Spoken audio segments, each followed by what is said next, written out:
And with the Bengals trailing 10-0 with under 5 minutes left in the half, Flacco finding Jamar Chase. Yeah, I love the fact that they cut his split down, create that one-on-one. Him and Jalen Ramsey just competing for the ball. Jamar finds a way to go chase it down. Yeah.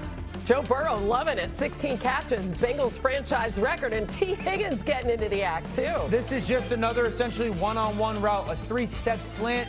Higgins in the middle of space, touchdown. All right, so it's a 2nd and 13 from the 44. Next drive for the Steelers. Rodgers sends it to DK Metcalf, but what a play by DJ Turner. I think DJ Turner's become like one of the best corners in football. That's a pretty impressive pick with the size of DK. All right, now the Steelers are trailing 20-10, and this is just a dime to Pat Freiermuth. The throws that both these quarterbacks made last night, pretty impressive. That Bender versus 2 high safeties, beautiful. That was really fun to watch. 2nd and 20 from their 32. He finds Freiermuth again. This is just a huge play. 68 yards for the TD. That guy's 41 or 42 years old doing that. 2.5 minutes left in the 4th quarter. Moves out to his left. Throws an absolute dart to Freiermuth. Look at this. I mean, this is 15, 20 years ago looking Aaron Rodgers. Just an unbelievable play. And it feels like the Steelers, as poorly as they played for stretches, might find a way to pull it off. Yeah, but it was 2 minutes and 21 seconds left when they took that lead. And here goes Flacco right after the 2-minute warning, finding Chase. Jarring to watch that final drive. I mean, easy completion to Jamar Chase. Easy completion to Jamar Chase. And then it's T. Higgins one-on-one once again versus Jalen Ramsey.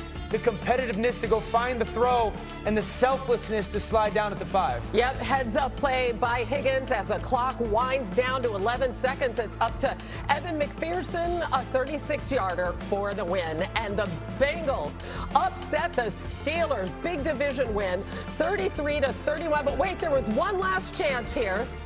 This was the Hail Mary that didn't get answered. But, man, that ball made its way to the end zone.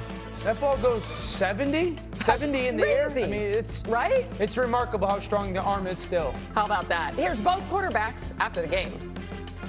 This is the NFL. You know, we had a chance to really open up some space, but we're 4-2, still first in the division.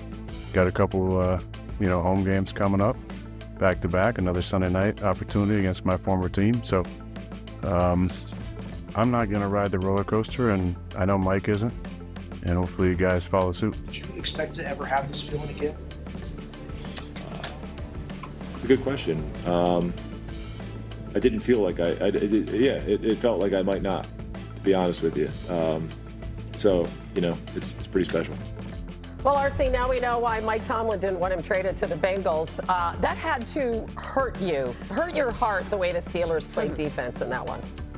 Yeah, it definitely made me hate the Cleveland Browns more than I already hated them.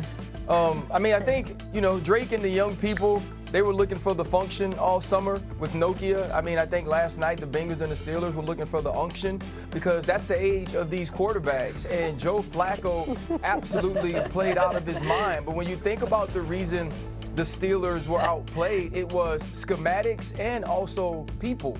Yeah. The way that Zach Taylor approached this game was early on, if you were going to play too high, they were comfortable handing the football off. And as things evolved throughout the night and they had to start bringing some people in the box, trying to bring pressure, play single high safety, they took the one-on-ones. And then even when you doubled, as we just saw T. Higgins and Jamar Chase, they would hit Yoshi Vasa. They would use Noah Fant. I thought it was a masterful game plan, but the execution was just phenomenal. Joe Flacco turned back the hands of time and looked like 2015 Joe Flacco. Some of those balls were so pinpoint accurate, the velocity it was thrown with. And then we watch players on the outside just be better than the other guys. Jamar Chase, T. Higgins were better than Joey Porter and Jalen Ramsey. It was truly an epic night for this Bengals offense, but it was an epic debacle defensively for the Pittsburgh Steelers from Mike Tomlin and Terrell Austin. It was a total miss and a failure. Yeah, the Steelers defense can really only do one thing well right now, and that's rush the passer. And if you're going up against a quarterback like Joe Flacco, who had a 2.44 second time to throw last night, which is super fast, you're taking away the one thing they do well, and now you're playing into their weaknesses, which are coverage and tackling. Okay, basically everything else in terms of playing defense. Ryan hit what really happened in terms of like the game planning, but I will say, even though they got a little bit run on when they played too high, I still think they played way too much man coverage against this team. These cornerbacks against these receivers was just such a glaring mismatch. And when they didn't play man, they played a lot of really predictable cover 3. And Flacco said, cool, I'm just going to throw into the voids every time. This is a defense that really needs to dramatically rethink things if they want to be a competitive playoff team, because right now I do not see them holding up their end of the bargain. Yeah, unengaged is the way that I would describe the whole defensive unit and plan. Just completely unengaged. If you watch them defend the run, guys are standing up with pad level left and right. Guys are getting in and out of the wrong or right gaps on a consistent basis. Some of these run lanes that Cincinnati had last night, who's a very poor running the football team, you watching defenders just completely stand up. You can see their numbers. Guys going in the wrong gaps, front side or back side. I also say this.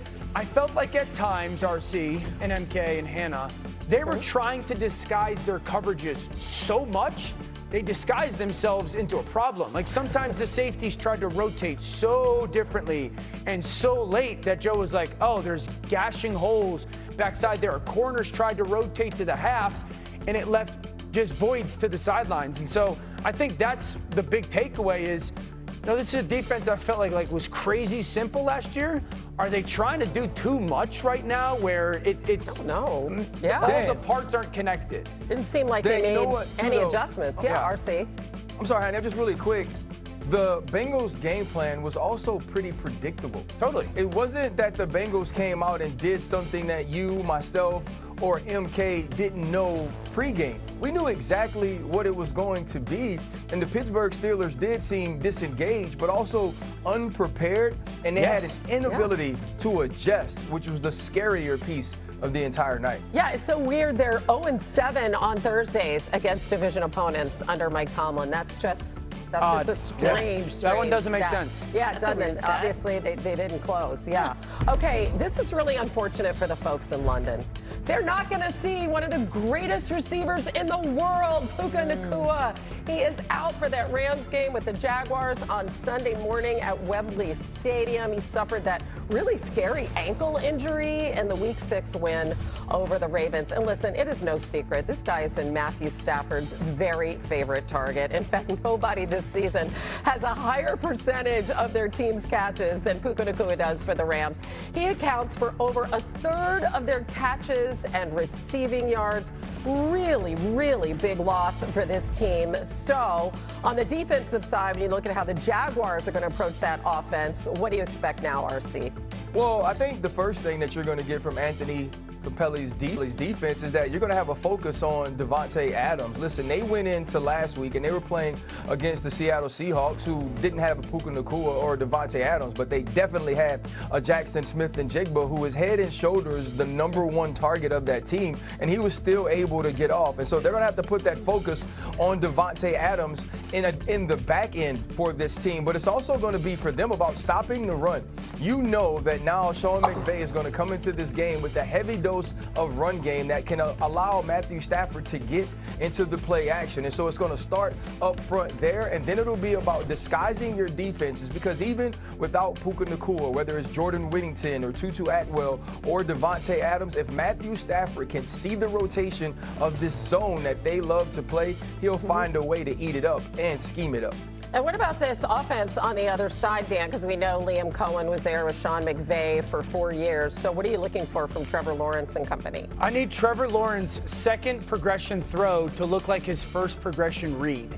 When #1 is there,